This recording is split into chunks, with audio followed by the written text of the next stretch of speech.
Yeah, so I play Emmett Forrest in Legally Blonde, and I'm actually hoping to become associate to Mr. Callahan, who's the head lawyer of the company.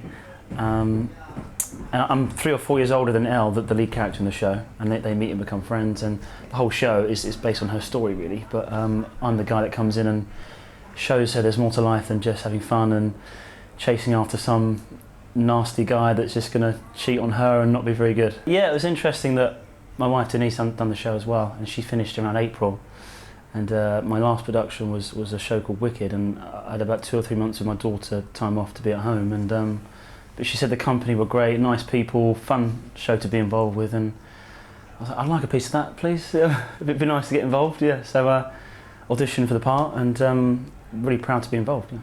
Well, the rehearsal process was quite quick actually. I mean, it's always funny coming into a company because I had 2.5 weeks where you usually have 4 or 5 weeks when you start as a full cast. So and those pre-nerves of coming in to a new company as well are always interesting. But I had a kind of tech run and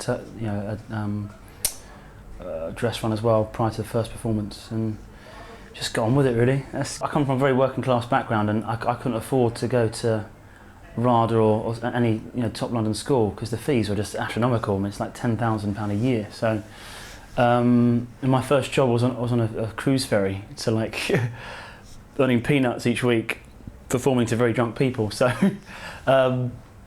but I get advice. I think it's just you've got to love what you do first and foremost, and it's pointless doing anything if you're not passionate about what you do. And it's may sound like quite a simple comment, but yeah, be passionate about your work, do your prep, make sure you're always prepared for any auditions or any show you're going into. I always try and give at least a month prior to any show to prepare for a role, just because it's there's a lot to take in. You start rehearsals and then you've got the director giving you notes, and so to have that few weeks to yourself prior to that first rehearsal is really important. And don't take it too seriously as well. I mean, obviously it's important to be professional because you're being paid to do a job, but because what we do is meant to be entertaining and making people happy, if you're going out there all earnest and intense, then that comes across to the audience, I think. When the audience heads for the bar and the ice cream seller, how do you spend your time during the interval? I'm either next door with Simon, who plays Warner, having a cup of tea, or I'm doing the occasional email, 1 or 2, because we get a break of 20 minutes. But I always allow myself 5 minutes prior to going on, because what I don't like is when you've had a cuppa or you're talking to somebody backstage and then you're straight on curtain up. But I always give myself 5 minutes to just breathe and then go on for Act 2. What is the most random question you have ever been asked in an interview, and what is the one you're most fed up of?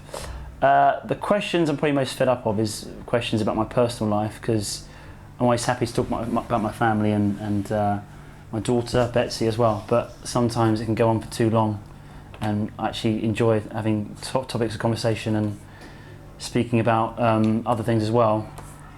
So sometimes I get fed up with that, but generally the most random question, what's the random question I've been asked?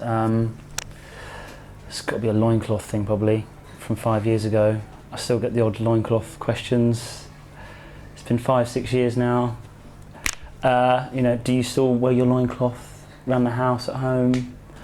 No, I don't. Aside from the show winning Best Musical for the Olivier's, that speaks for itself really. It's just a good night out. It's fun. It's campus Christmas, but at the same time it's got a great script. It's really well written.